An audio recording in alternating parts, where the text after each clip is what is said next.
Affordable with massive dividends, these income-generating under $15 ETFs are a game changer for sure. Hold on to your seatbelts, folks. This is going to be a good one. If you are looking to boost your portfolio without breaking the bank, ETFs can offer some great diversification with lower price tags. These exchange-traded funds are a powerful tool for both new and seasoned investors for sure. We are going to be focusing on the more income-heavy ETFs in this video. These are some great ETFs that will fit into the income investor's portfolio as well as offer non-income investors an option to add a little income gravy to their growth mix. Covered calls and leverage are strategies often used in income-focused ETFs to boost those dividend yields. Now, in case you're wondering, how do covered calls and leverage enhance dividends? It is pretty straightforward. A covered call involves selling call options for a fee, or well, they like to refer to it as a premium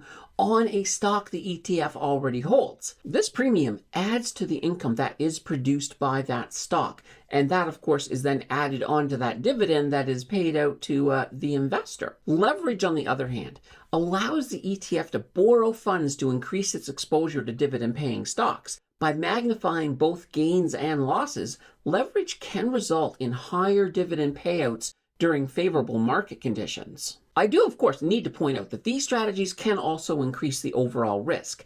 So they are not for all investors.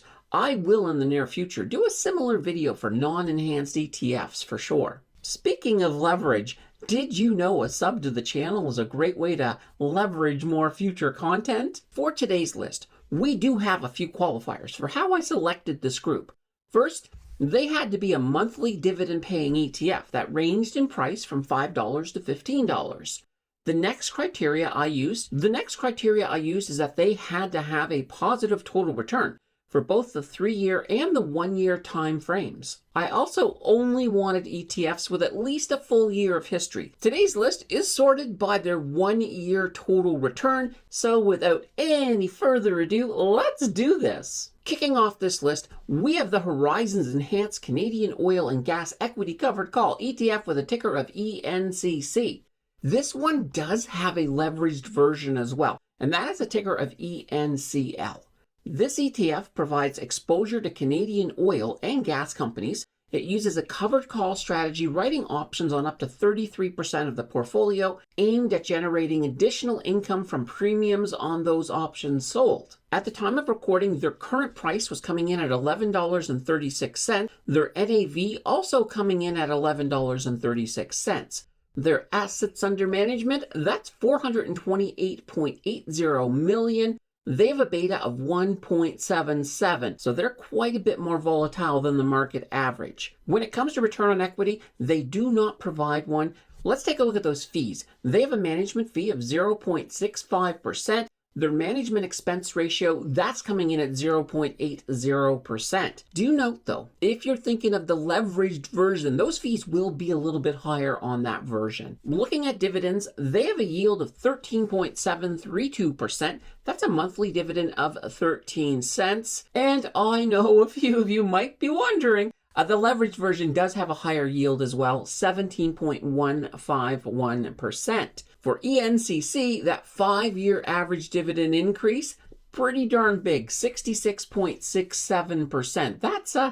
That's not too shabby at all. Let's take a look at their returns. On their 3-year return on investment, that comes in at 24.56%. Factor in the dividends, we get a total return of 71.84%. On their 1 year, that return on investment comes in at 1.79%. Add in the dividends, we get a total return of 15.77%. This is absolutely a great income ETF for exposure to the Canadian energy sector. Some of their top holdings include Suncor, Canadian Natural Resources, and Enbridge. Coming in at number 4, we have the Harvest Healthcare Leaders Enhanced Income ETF with a ticker of HHLE. This is an enhanced version of their Healthcare Leaders ETF, and that one has a ticker of HHL. This ETF provides exposure to large cap healthcare equities combined with enhanced monthly income via a covered call strategy As well, this one does use some leverage, 25% leverage to be precise. Their current price comes in at $11.06, and they have a NAV of $11.07. Their assets under management, 42.30 million. Their beta, that's coming in at 0.72, so they are less volatile than the market average. Their return on equity, and this one does have one, 27.27%. When it comes to their management fee, it is listed as 0%, but they do charge the management fee of the underlying HHL, which is 0.85%. Their management expense ratio, that's coming in much higher at 0.99%. When it comes to yields, this is the only one that is a little bit under 10%. It comes in at 9.963%. That is a monthly dividend of 9.3 cents per share. This ETF is relatively new, so it's not really that surprising that we do not have any changes yet to their dividend. Looking at their 3-year, we do have to, once again, let's keep in mind that this ETF began in October of 2022. So this 3-year is actually more like a 2-year. So that 2-year return on investment comes in at 9.61%. Total return, 30.42% once we've added in, of course, those dividends. On that 1-year return on investment, that's coming in at 17.53%. Sprinkle in some dividends, we get a total return of 29.20%. This dividend really does provide good U.S. exposure to healthcare, as 96.3% of their portfolio is, of course, from the United States. Some of their top holdings include Eli Lilly, AstraZeneca, and Boston Scientific. Taking our third spot, we have the Global X NASDAQ 100 covered call ETF with a ticker of QQCC. This one does also have a leveraged version with the ticker of QQCL. As the name suggests, this ETF provides you with some excellent exposure to the NASDAQ with added covered calls to enhance that dividend. This ETF basically holds an underlying ETF QYLD that it adds the covered calls to enhance the dividends. Or, of course, if you're looking at the QQCL, it adds covered calls and leverage. The current price on QQCC is $12.46. They have an NAV of $12.45. Their assets under management, that comes in at $216.64 million, and they've got a beta of 1.08. This one does not have a return on equity. Looking at fees, we get a management fee of 0.65%. Their management expense ratio, that's coming in at 0.85%. Once again, the leveraged version is going to have slightly higher fees for sure. Looking at their yield, it comes in at 10.361%. Monthly dividend of 10.7 cents per share. The leveraged version, of course, has a higher yield as well, coming in at 12.658%. This dividend has not changed since the current iteration of this ETF. In 2022, this ETF underwent a significant change in its investment strategy as it changed from an international equity ETF to this current NASDAQ ETF. So as such, I'm basically ignoring all data before November of 2022. It was a completely different ETF then, and that data is really not relevant to our current situation in any way, shape, or form. With that being said, we have another 3-year return on investment that is basically a 2-year. So that 2-year return on investment comes in at 30.75%. Add in those dividends, we get a total return of 56.65%. On their 1-year, that return on investment comes in at 18.89%. Factor in the dividends, we do get a total return of 31.15%. I love this ETF a lot, and it really is a great tech play for sure. Some of their top holdings via that underlying QYLD ETF include Apple, Nvidia, and Microsoft. In our almost top spot at number 2, we have the Evolve European Banks Enhanced Yield ETF with a ticker of EBNK. This ETF is designed for investors seeking a blend of income, enhanced, of course, by those covered calls, and it does also provide some really good exposure to European bank and financial stocks. Their current price at the time of recording was $11.29. They have an NAV of $11.28. Those assets under management, $4 million, not a lot. These more niche ETFs will typically have lower assets under management for, well, they're not quite as popular as some of the ones that we're used to. But when you add in that exposure, they sometimes can be a little more valuable. They have a beta of 0.92, meaning they're slightly less volatile than the market average. The return on equity, 8.78%. When we look at the fees, management fee comes in at 0.60%. That management expense ratio, though, a little bit high, 1.60%. Looking at their dividends, they have a yield of 10.465%. That's a monthly dividend of 14.5 cents per share. On that 5-year average dividend increase, that's coming in at a nice looking 30%. When we look at their returns, on their 3-year return on investment, that comes in at 12.34%. Add in the dividends, we get a total return of 35.67%. Looking at the 1-year return on investment, that's coming in at 21.79%.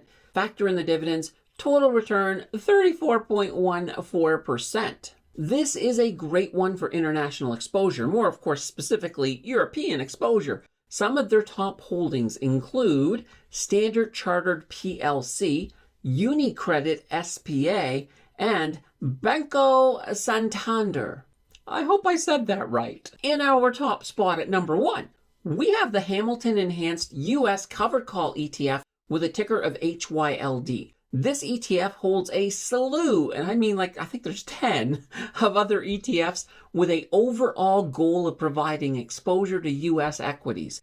They also use a covered call strategy as well as 25% leverage to enhance that dividend a little more than a wee bit. Their current price at the time of recording was coming in at $14.14. They have an NAV of $14.05. Their assets under management, $637.47 million. Their beta coming in at 0.99. So they're pretty much as volatile as the market average.